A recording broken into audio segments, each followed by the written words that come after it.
Todos los pagos y compras online, los me gusta, las búsquedas de información, los mensajes, tweets, chats, whatsapps, todas las gestiones que hacemos por internet están dejando un rastro que contiene nuestros datos personales. No es un rastro que se desdibuja con el tiempo. Es una huella digital que ahí queda, almacenada en grandes silos, en archivos, donde se nos puede identificar. ¿Qué dice ese contrato que firmé cuando hice clic en acepto tras descargar la aplicación gratuita que estoy usando todos los días? ¿Y esa información que aparece en el buscador asociada a mi nombre, la he subido yo?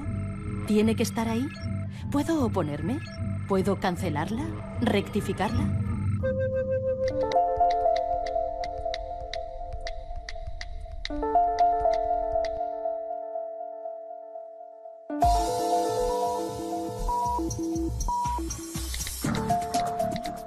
Nos movemos por la red y, por tanto, dependemos de ella. Hoy centran el debate sobre la privacidad en Internet las revelaciones de espionaje masivo, los fallos de seguridad, tener alojados los datos personales en compañías de servicios que no se ciñen a las leyes locales de protección de datos. Son reglas de juego vitales. A mí me sorprende que de los miles de usuarios que hay de Google, millones en todo el mundo, y de Facebook, muy pocos se cuestionan el por qué Google, el buscador, es gratuito, por qué Facebook es gratuito, porque estos servicios que utilizan tantísimas personas y tienen costes muy elevados de mantenimiento no cuestan nada a los usuarios. Evidentemente, si no te cuesta nada y tú no eres el cliente, a ver si vas a ser tú el producto. Yo creo que lo que está en juego desde el punto de vista de ciudadano es la gestión que se hace de nuestra propia información y que esa información se utilice para cuestiones adecuadas. Es decir, que utilicen la información para administrarme publicidad de una manera que me resulte menos molesta. Pues seguramente la gran mayoría de la gente diría, oye, estoy de acuerdo, ¿no? Estoy de acuerdo en que intentes darme una publicidad, administrarme la publicidad mejor. Que intentes utilizar esto para saber lo que pienso, para saber si soy peligroso o para saber si tengo posibilidades de convertirme en terrorista, pues hombre, eso es mucho más peligroso. Se regula hacia las empresas, hacia el sector privado, y luego nos estamos dando cuenta que quien tiene la oreja también muy grande son los estados. Con todos los casos que ha sucedido desde el caso Prince, que se está, además, bueno, está saltando todo el espionaje que se ha hecho a los ciudadanos de la Unión Europea, a los ciudadanos de todo el mundo. En el fondo, al final, bueno, la información está en Internet, somos nosotros lo que estamos dejando y los estados también la están tratando. Bueno, que se proteja también a los ciudadanos de cómo están tratando los estados ese tipo de información. Somos números. O sea, ello no quiere decir que a las redes sociales, por ejemplo, a Google, no le interesa si Javier Sempere hace esto o lo otro. Le interesa que a este usuario le gusta esto, le gusta este grupo de música, lee estos libros para ofrecerle ese tipo de publicidad. Ahora bien, hay un problema. Hoy en día se utiliza para publicidad, pero esa información está en manos de determinadas empresas que no sabemos qué va a ocurrir en el futuro.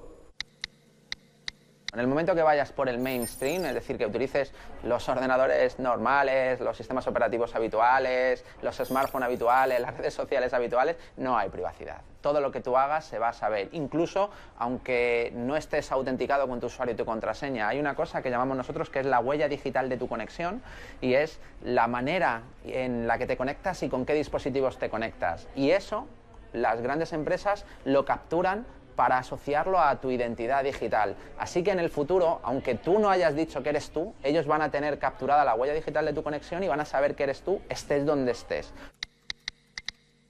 No existe la privacidad absoluta, ni siquiera existe el derecho absoluto a la privacidad en las leyes, porque en algún momento va a tener que ceder. Lo que ocurre es que cuando yo cedo parte de mi privacidad o parte de mi información personal o parte de mi intimidad para utilizar un medio de comunicación, quiero saber exactamente cuáles son los límites, y eso me lo tiene que decir la ley.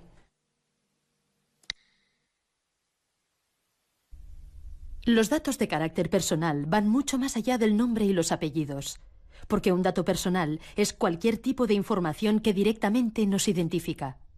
Pero también es toda aquella información que sin esfuerzos o plazos desproporcionados podría identificarnos. La lista va creciendo.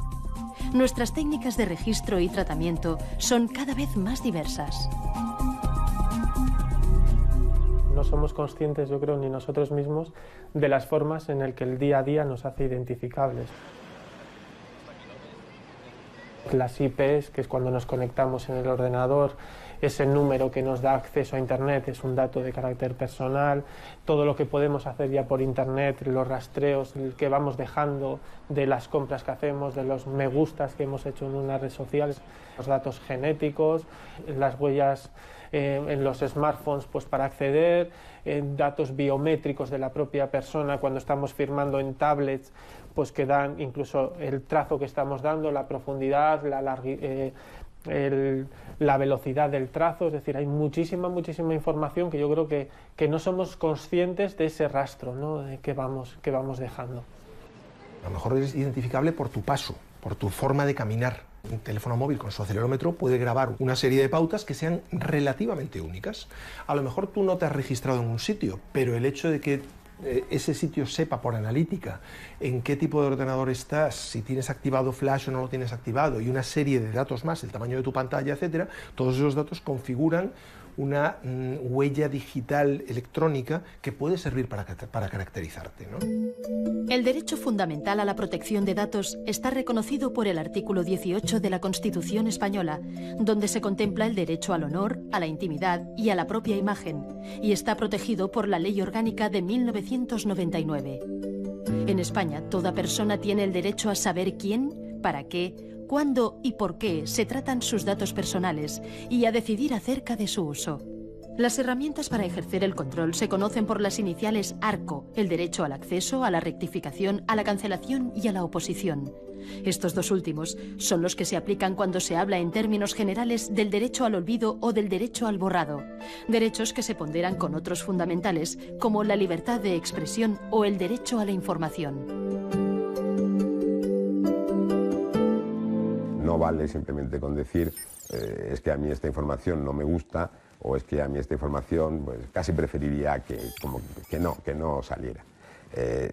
Y ese es un poco el trabajo que aquí en la agencia hacemos cuando nos viene una reclamación. Es una labor de valoración, de ponderación de las circunstancias personales del ciudadano que presenta la reclamación, del tipo de información al que se refiere, de su vigencia, de si es cierta o no, de si la persona tiene una relevancia pública o no.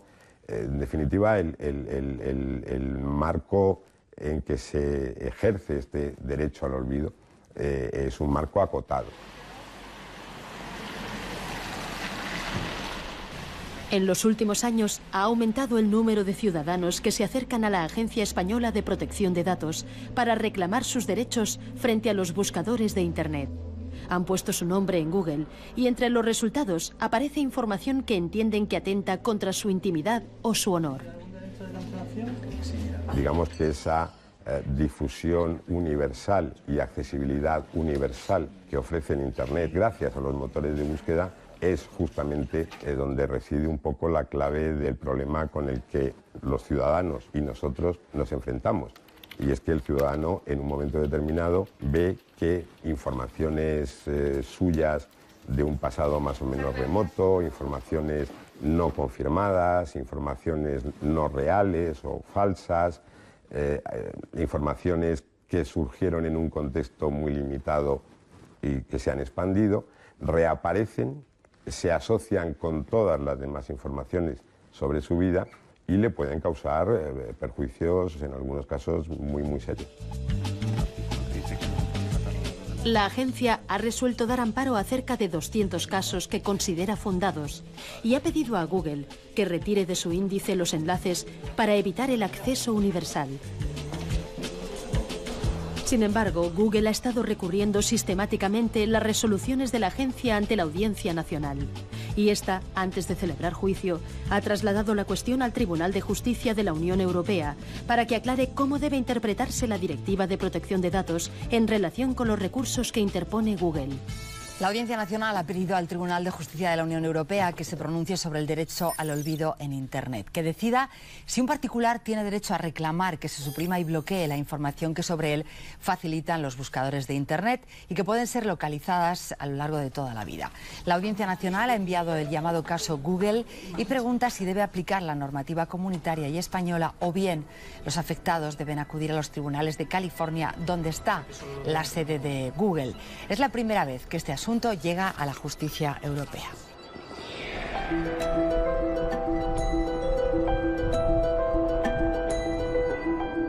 El caso de referencia sobre el que se pregunta el Tribunal Europeo es el de Mario Costejá, un perito calígrafo que vive y trabaja en A Coruña.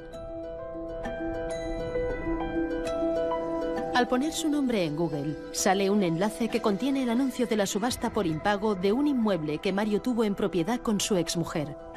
El anuncio lo publicó en papel La Vanguardia en 1998, pero ahora está disponible en la hemeroteca digital. Ahora ya para todo el mundo, soy deudor y casado, y no soy ni deudor ni casado, pero bueno, tengo que ir dando explicaciones. Oye, ¿tú debes? No, yo no debo, yo era copropietario. Y no, pues yo, mira, me separé, era una gran persona, pero bueno, por circunstancias de la vida nos separamos, pero bueno, mi exmujer es una gran persona y bueno, pues llego a ese punto, pero tengo que dar explicaciones. Mario no quiere que el embargo quede asociado a su nombre de por vida como un hecho relevante. Para él, el asunto ya quedó resuelto hace años. Mientras los tribunales deciden si procede a retirar el enlace que aparece en las búsquedas por Internet, él sigue recordando en cada entrevista que ha concedido a los medios que ese dato ligado hoy a su identidad digital está dañando su reputación. Yo era consultor de gestión de empresas en esta época de mi vida.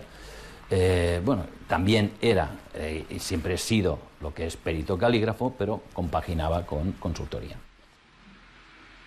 ¿Cómo un consultor de gestión de empresa va a arreglar una empresa teniendo él un problema de embargo? A medida que el caso de Mario Costejá ha ido ganando notoriedad, los buscadores ahora relacionan su nombre con múltiples enlaces a webs, blogs y diferentes sitios donde consta el embargo por impago, pero también queda reflejada su reclamación. Si pongo Mario Costejá a secas, pues sale pues El País, todas las entrevistas que he podido hacer, porque es el único lobby que puedo hacer. Y si pones Mario Costejá González, en segundo plano sale el famoso embargo, la famosa noticia. O sea, no hay manera de que baje.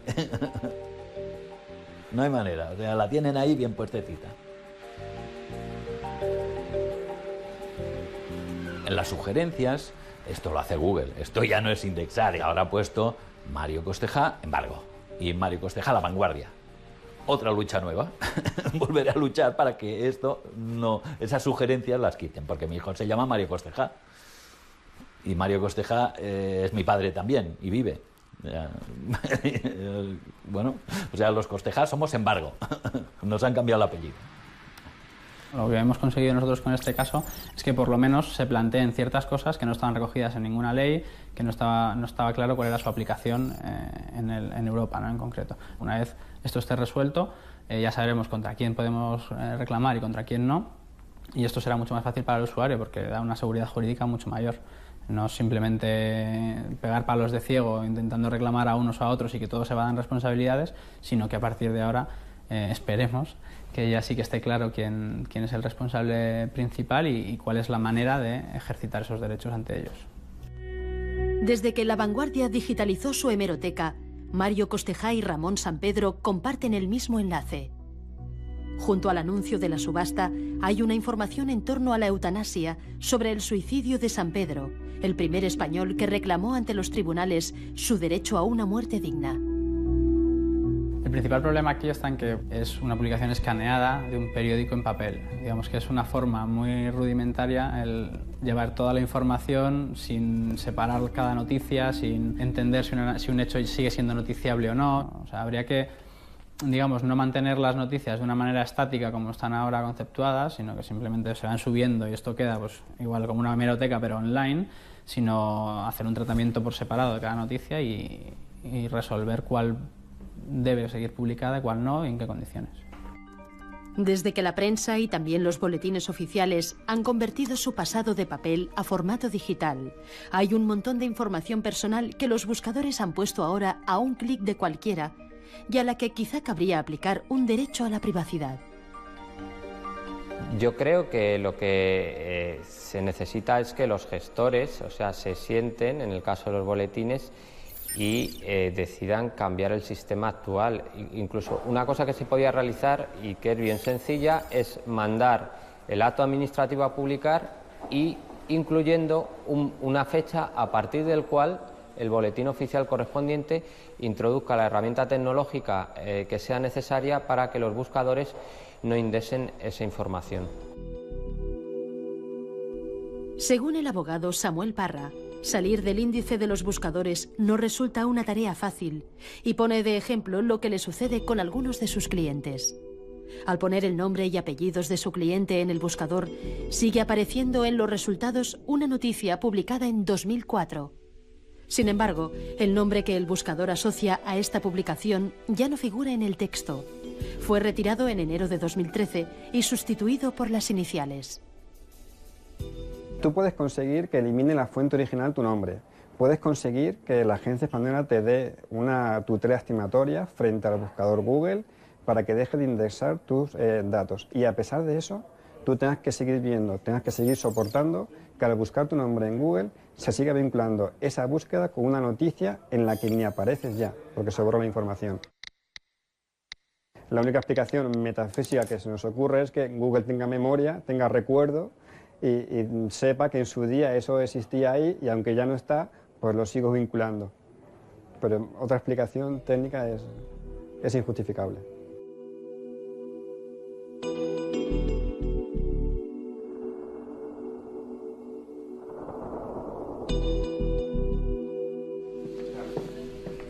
Este programa se ha puesto en contacto con Google para solicitar una entrevista con su representante en España, pero la petición ha sido denegada.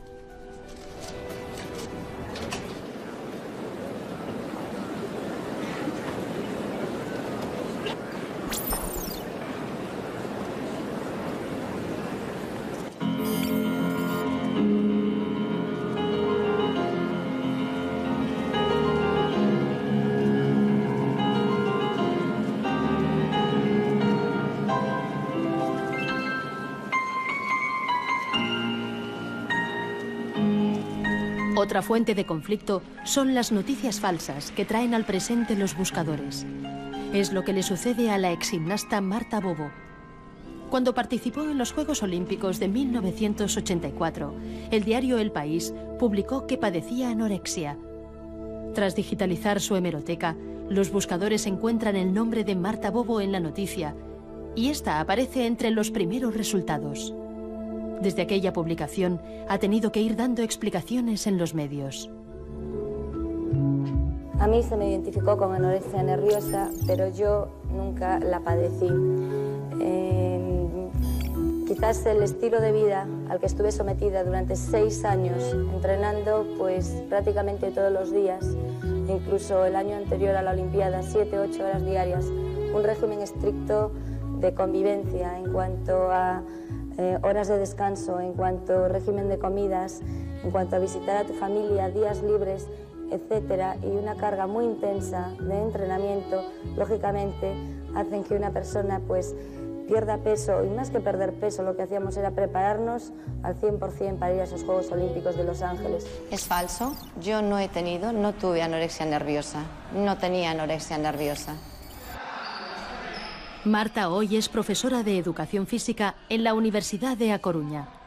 En 2011, ella y su marido decidieron recurrir al defensor del lector del País, en ese momento Milagros Pérez Oliva, para dejar constancia del perjuicio que causó entonces la publicación en papel y que sigue causando ahora, indexada y asociada a su identidad digital.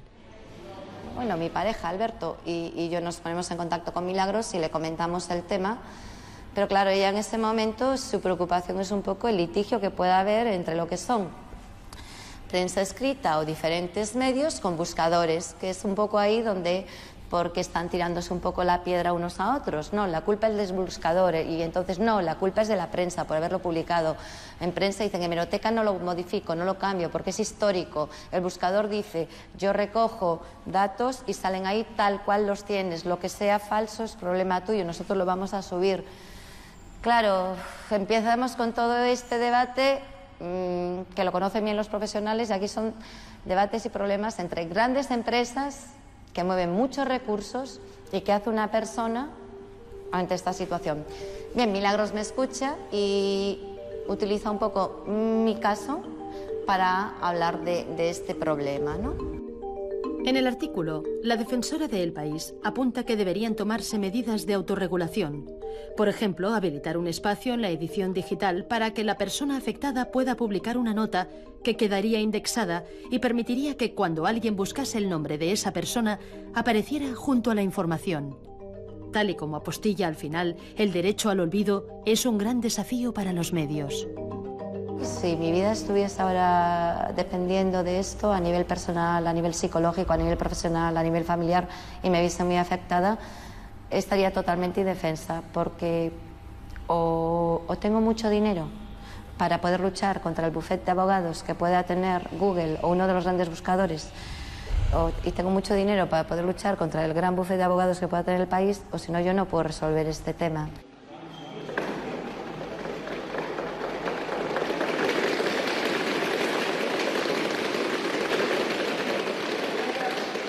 Los buscadores lo han sacado a la luz y cualquiera lo puede ver en cualquier momento. Y mi intención participando en este programa no es sacarlo de nuevo a la luz, sino que es hacer ver un poco a todo el mundo el hecho de que cualquiera, en cualquier momento, puede verse en esta situación. Ya no hace falta que seas famoso ni un gran deportista, sino una persona de la calle. Por lo tanto, a veces es una tristeza decirlo, pero es casi como una resignación. Las noticias que sean obsoletas y que hayan perdido la frescura, que de hecho en los tiempos que corren es algo que ocurre con mucha rapidez, esas noticias deberían pasar a un estado en el cual se debería mantener la hemeroteca, porque existe ese derecho a informar y a recibir información, pero en la hemeroteca del periódico, no en Internet. Es decir, un acceso restringido de forma libre por los usuarios, pero que no acceden los buscadores, porque el principal problema aquí aparece en los buscadores. Si alguien quiere buscar información sobre una persona que aparece en los medios, debe tener ese derecho a acudir a la hemeroteca del periódico y buscarlo, no acudir a Google y buscarlo, que es lo que sucede ahora mismo. Esa es la solución, bajo mi punto de vista, la más eficaz. Como digo, concilia el derecho a informar con el derecho a la privacidad o la protección de datos de las personas. La agencia española fue anfitriona en 2009 de la Conferencia Internacional para lograr el compromiso de estándares internacionales en cuanto a la protección de los datos y la privacidad. Pero la realidad es que las leyes siguen siendo de ámbito local. Internet no conoce fronteras y va a toda velocidad, sin duda más rápido que las leyes. La Directiva Europea de Protección de Datos es de 1995, fecha en que los teléfonos solo servían para llamar. Hoy tenemos smartphones, buscadores, redes sociales y nubes donde alojamos información vital. Las encuestas dicen que más de un 70% de los europeos está preocupado porque siente que ha perdido el control sobre sus datos. Europa está en pleno debate sobre el nuevo reglamento que pone al día la directiva y armoniza las reglas de juego para todos sus países miembros. Entre las novedades destaca que las compañías que operen en Europa deberán respetar las leyes locales. Se tendrá en cuenta un derecho al borrado, es decir, a la cancelación y oposición de datos personales, y se potenciará la privacidad por defecto o desde el diseño.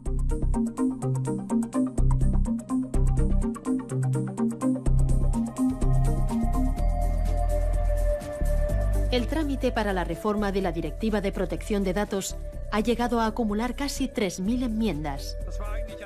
Hay muchos intereses en juego, especialmente entre las grandes empresas norteamericanas. Pero la comisaria Reding se muestra dispuesta a conseguir los cambios antes de que acabe su legislatura.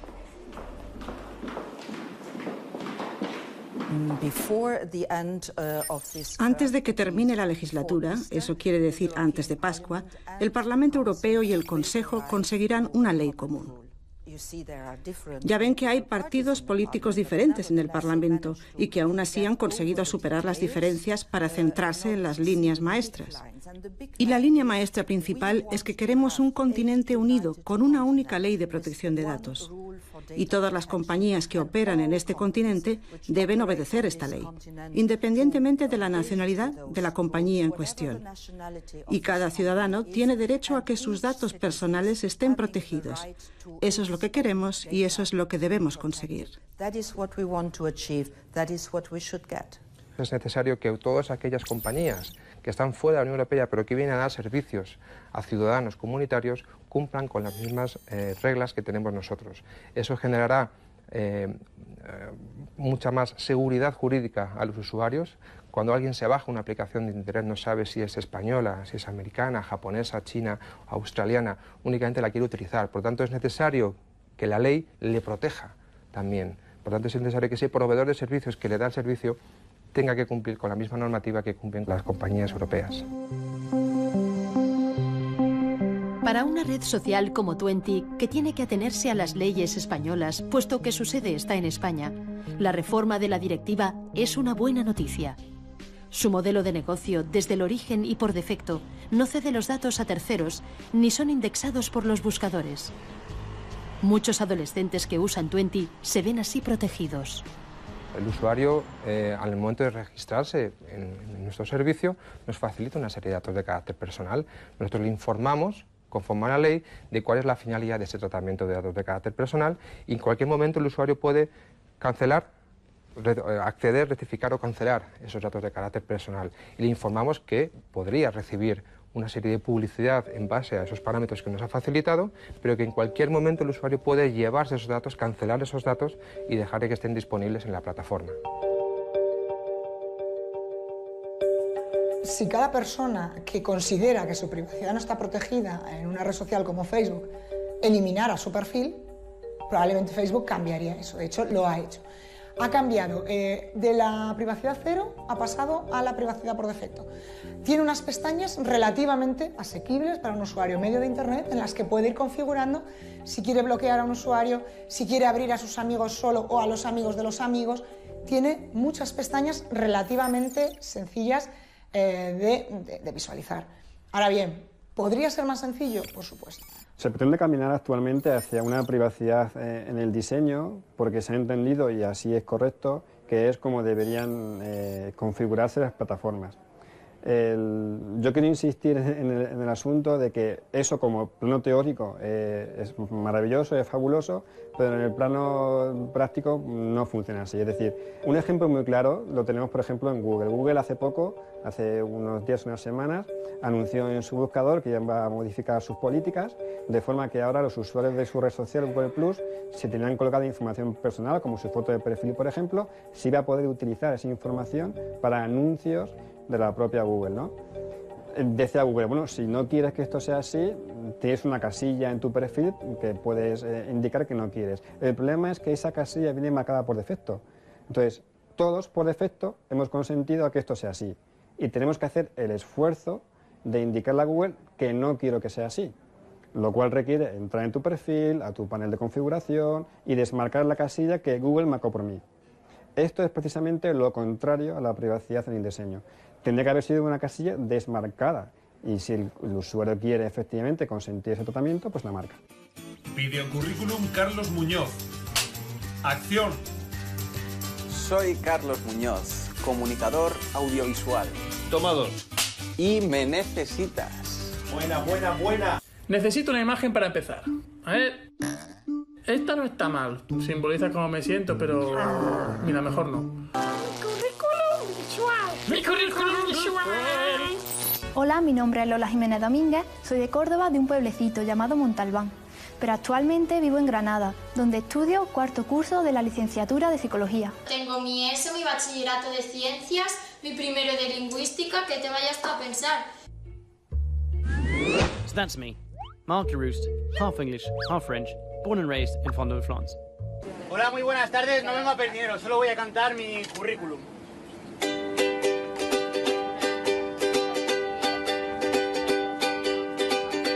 Licenciado en periodismo, y tengo aquí doblado por si usted lo quiere ver. Hola, soy Carlos López, técnico en sistemas microinformáticos y redes, y estoy buscando un trabajo donde poner en práctica todos mis conocimientos. Cuidar la reputación digital teniendo en cuenta que no estar es malo. Si tú en tu currículum dices que eres experto en realización televisiva, tiene que aparecer tu nombre vinculado a las palabras realización televisiva en una búsqueda. Si no, es que no eres tan experto. No has dicho nada relevante, no estás vinculado realmente a ese campo, digamos, ¿no? ¿Cuál es el problema? Que hasta ahora mucha gente decía, no, yo lo que quiero ser es muy discretito, ¿no? Pues el pensamiento tradicional de yo quiero ser muy discreto no funciona. Entonces, lo que tenemos que hacer es una gestión proactiva de nuestra imagen.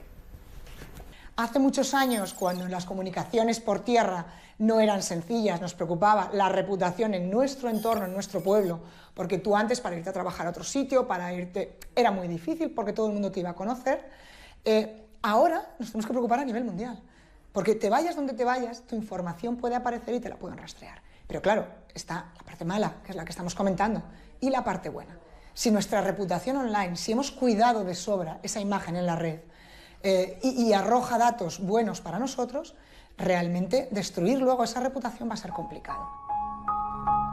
Pero a veces, cuidar la identidad digital es casi imposible si somos víctimas de un acosador. La adolescente canadiense Amanda Todd contó su ciberacoso en la red antes de quitarse la vida. La fotografía de sus senos desnudos confiada a un extraño que después la hizo pública destrozó su reputación. Esta chica hizo un vídeo contando lo que le había pasado, un vídeo muy gráfico, muy descriptivo. Eso es lo que ha dado la vuelta al mundo. La gente, al entender que se pueden exponer a un caso de acoso como el que esta chica vivió, son más prudentes. Eso es lo que ella ha conseguido. Nos ha dicho a todos, sed más prudentes, mirad lo que me ha pasado. Entonces, ¿qué es lo que tiene que hacer un gobierno ante una situación así? Enfocar y estudiar y preparar a su administración pública para que informe en los colegios, en los casos de menores de edad, y para que explique a los chicos que son potencialmente víctimas de acoso e informar a los acosadores, que eso tiene responsabilidades, que eso no se va a quedar en el aire. En Internet yo creo que el gran problema es que como no se percibe de forma directa el daño que se causa, yo creo que no nos podemos compadecer. Si no padecemos no vamos a parar ese acoso, ¿no? Yo creo que eso es algo que hay que trabajar mucho respecto de la empatía de las personas que son hostigadas en la red. Pantallas Amigas es una iniciativa que promueve el uso seguro y responsable de las nuevas tecnologías entre la infancia y la adolescencia. Organiza charlas informativas en España y Latinoamérica.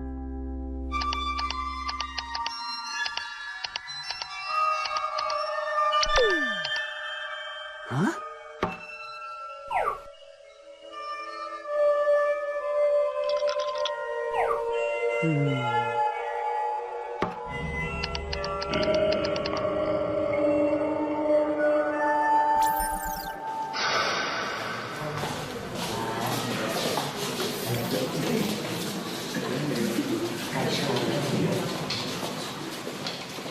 ¿Para qué sirve la webcam? Normalmente la gente suele responder para ver, ¿no? Para ver a la otra persona. Eso es lo que más o menos tengo yo en la cabeza, ¿no? Me compro la webcam y puedo ver a mis amigos. Pero en realidad la webcam no me permite ver a nadie. A nadie. La webcam sirve para ser vistos.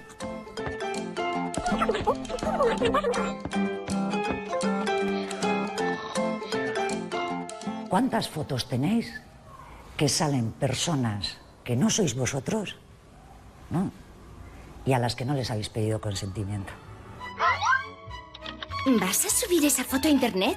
Claro. ¿Te has preguntado si a los otros que aparecen en la foto les apetece que esa imagen esté colgada por ahí? ¿Cuántas fotos tenéis? ¿Quién tiene más de 100? ¿Quién tiene más de 200? ¿Quién tiene más de 500?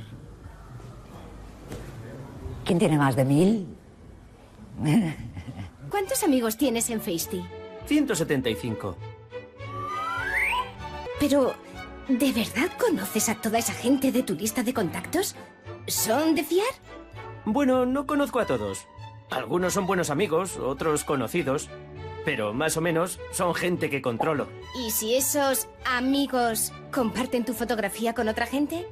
Si te sacas una foto, será para enseñarla, ¿no? Por ejemplo, puedes tener 2.000, 3.000 fotos, pero si son fotos normales, no tienes nada por qué preocuparte.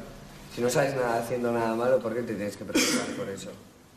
A ver, te quedas un poco con la preocupación de quien las ve, pero también has sido tú quien has decidido qué fotos subir, entonces...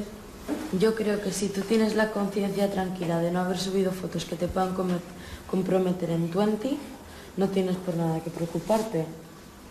Nuestra foto es un dato privado y encima es el dato privado más importante, el más, porque permite identificarnos al momento.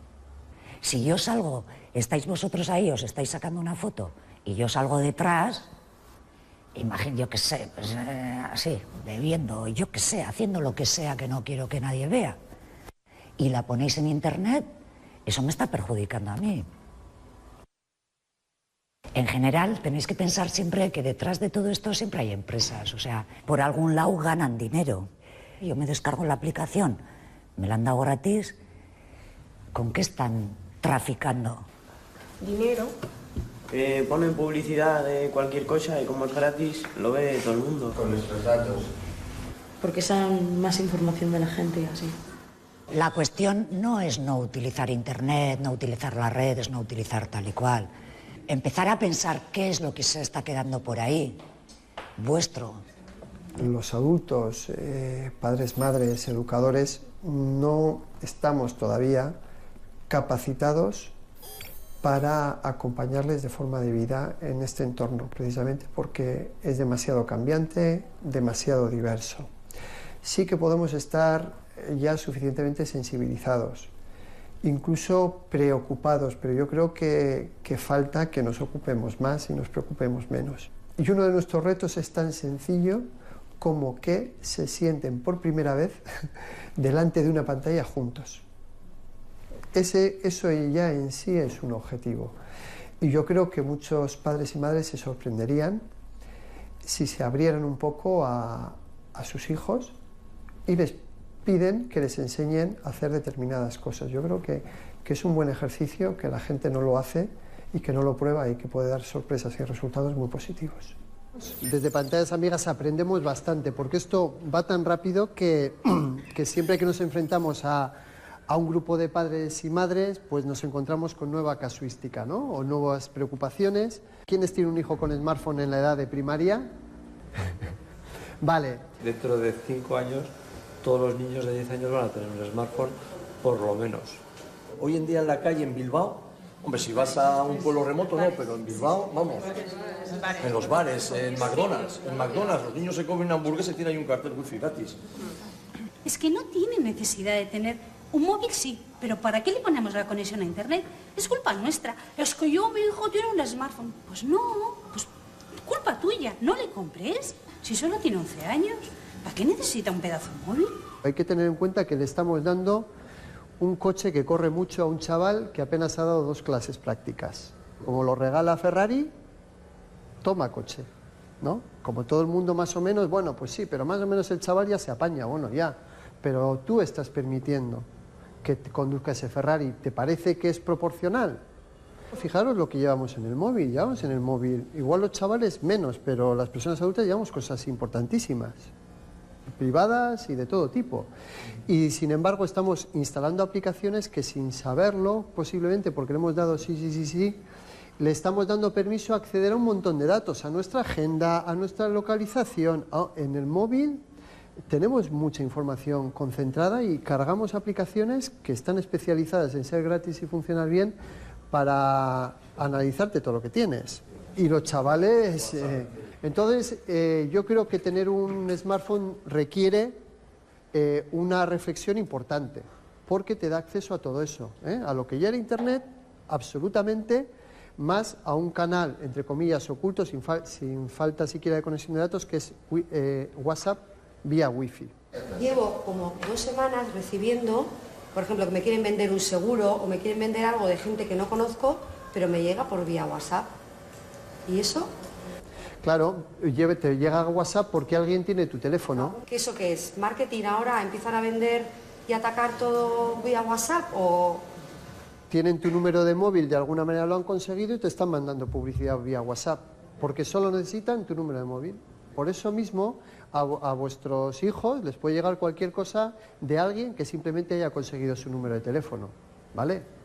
Sin que os enteréis y en cualquier momento. Os cuento un caso. Esta era una chavala de Madrid, universitaria, pues se había medio enrollado con alguien en una red social, se dieron los teléfonos, el tema siguió por WhatsApp, no se vieron nunca, y en algún momento, yo no sé si el chico lo hizo antes o simplemente ya lo hizo en un momento determinado, le mandó imágenes íntimas, y luego se empezó a cuestionar, porque el chico no quería quedar con ella y teóricamente vivían cerca, se empezó a cuestionar que quién sería ese chico.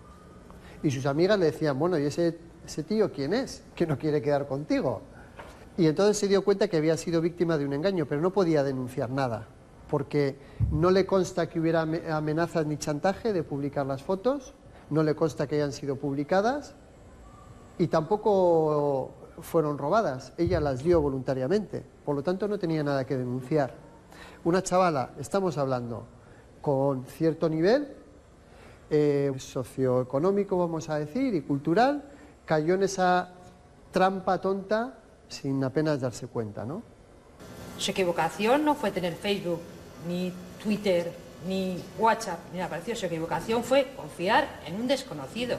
Y eso es lo que tú tienes que enseñar a tu hijo, de 8 años, de 10, de 15 o de 25. Esa es la lección que tiene que llevar aprendida. Igual que no, si un señor le habla por la calle y le da caramelos, lo que tienes que enseñar es que no los coja. Si un tío de Facebook te dice que voy a ser tu amiguito y te voy a regalar un perrito, pues tampoco te lo tienes que creer. El problema no es por qué vías se está transmitiendo. El problema es que tú lo que le tienes que enseñar es eso, sea por internet, sea por la calle, o sea, porque entonces tampoco le dejas salir a la calle, nunca. Tienen que aprender, yo entiendo, a dar valor a la privacidad, a la suya y a la de otras personas. Tendréis tapados todo la webcam, ¿no? Eso es de primero de pantallas amigas, tapar la webcam. Porque en cualquier momento podemos tener un bicho que nos esté grabando. Un bicho, quiero decir, un programa que nos activa la webcam, incluso nos apaga la luz, que es la que nos avisa que está encendida, y que está grabando y transmitiendo lo que la webcam está enfocando. La webcam siempre hay que tenerla tapada. Y aún así hay chavales y chavalas que hacen shows a través de la webcam sin ser conscientes de que al otro lado hay alguien que lo está viendo, pero que además lo está grabando y que luego te va a chantajear. La mayor amenaza para la seguridad de nuestra información, de nuestros datos personales, somos nosotros mismos. Es decir, muchas veces el propio usuario el que, por descuido, por dejadez, por ignorancia, por no comprender el funcionamiento de determinados programas, libera demasiada información personal y pone sus datos a disposición de los demás y, en cierta manera, se pone a sí mismo en riesgo. A cada servicio que se ofrece en Internet, entre los cuales están las redes sociales, dispone unas condiciones de uso y unos acuerdos de privacidad. Por norma general, eso debería ser lo primero que cada usuario lee. Por desgracia, la realidad dice todo lo contrario. O sea, no leemos esas condiciones de uso ni esos acuerdos de privacidad, con lo cual realmente no sabemos qué pasa con nuestra información, no sabemos qué datos podemos o no podemos facilitar y, lo que es más importante, no sabemos quién está recabando los datos y qué está haciendo con ellos. La privacidad y la seguridad necesariamente van de la mano en Internet. En la Universidad Europea de Madrid se celebra una sesión sobre ciberamenazas y ciberdefensa. Entre los expertos, además de miembros de la Policía y la Guardia Civil, interviene Chema Alonso, un especialista en encontrar dónde y cómo fallan los sistemas.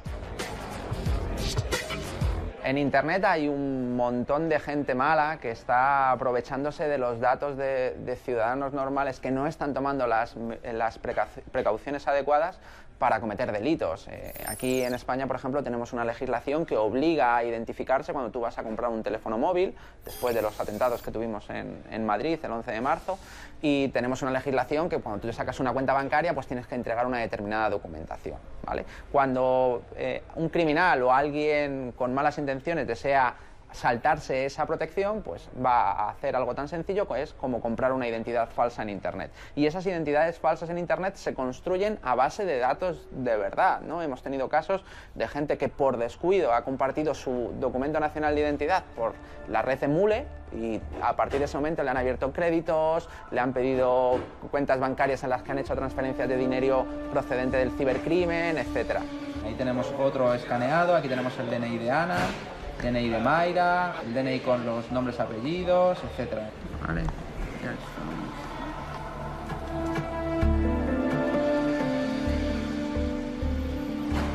Bueno, pues ahí está el DNI de una persona con todos sus datos.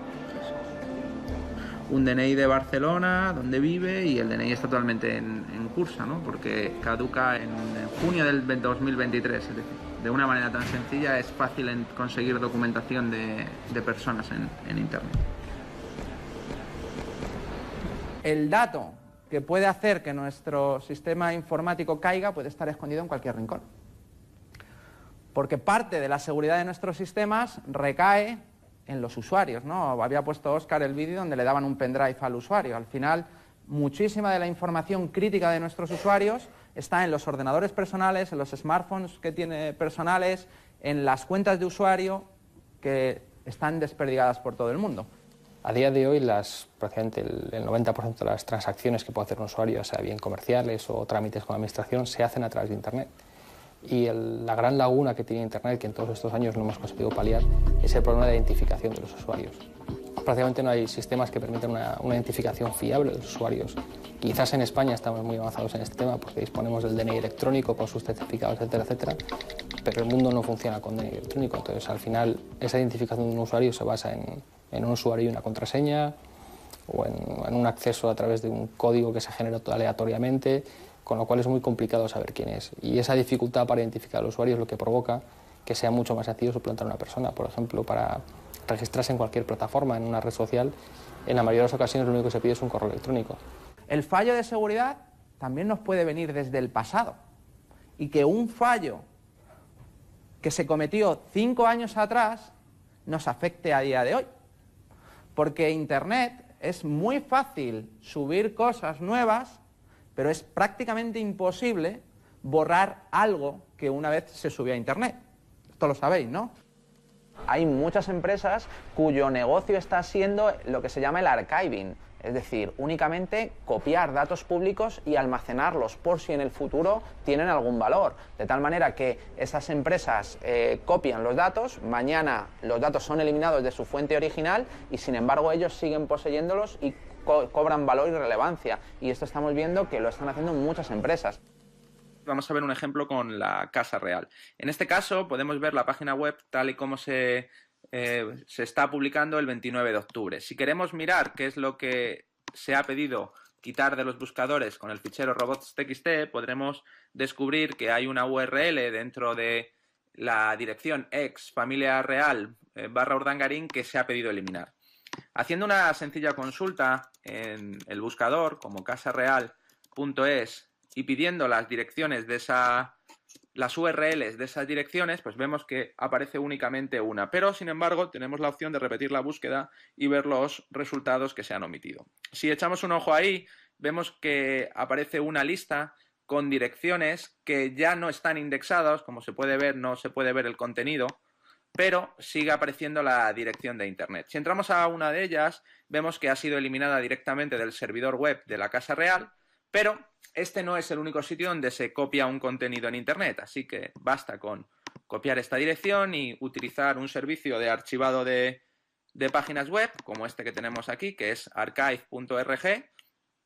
Pegamos la dirección que hemos copiado y vemos si ha hecho en algún momento del tiempo una copia. Como podéis ver, aquí se dice que esta copia se hizo el 13 de octubre y si vamos al 13 de octubre, por ejemplo, pues nos vamos a encontrar con que ya no está dentro de la página web original, ya no está dentro de Casa Real, pero está copiado en otro buscador de Internet la página completa que estaba publicada en la web de Casa Real. Ya está. Pero esto sucede con todo, sucede con estos vídeos digamos, de carácter sexual que se publican sin consentimiento de las partes afectadas, sucede con las páginas de descarga de contenido ilegal, sucede con las páginas de descargas de material de abuso sexual infantil, prácticamente con todo. Es muy complicado eliminar contenidos de Internet, porque como decía, se puede eliminar de un sitio, se puede eliminar temporalmente, pero no estamos exentos de que tarde o temprano ese contenido vuelva a aparecer. Cuando hablamos del derecho al olvido o a borrar los datos de una determinada persona dentro de, por ejemplo, una red social, estaríamos hablando de que debería ser borrado de todos los lugares donde está almacenado. El número de copias de seguridad que se hacen es brutal, y no solo eso, sino que por los términos de servicio, empresas como Facebook están entregando parte de los datos personales a empresas terceras que están copiando y haciendo uso de ellos. Sin ir más lejos, los famosos juegos de las redes sociales. Así que técnicamente para una red social o una empresa tecnológica que le obliguen a borrar todos los datos de una determinada persona es prácticamente imposible, ¿no? Yo tengo mi teoría de que dentro de 150 años, cuando aparezca una ley que diga, oye, ¿qué hacemos con todos los datos de nuestros bisabuelos?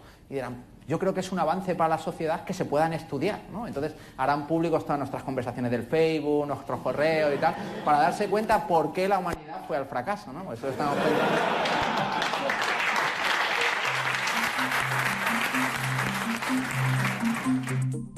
Las estadísticas nos dicen que ya hay unos 6 millones de españoles que viven conectados a la red las 24 horas. Y que los que se conectan a diario alcanza ya a la mitad de la población. Cada vez más, nuestra conexión se establece a través de dispositivos móviles. Se calcula que hoy hay unos 2.400 millones de usuarios en Internet.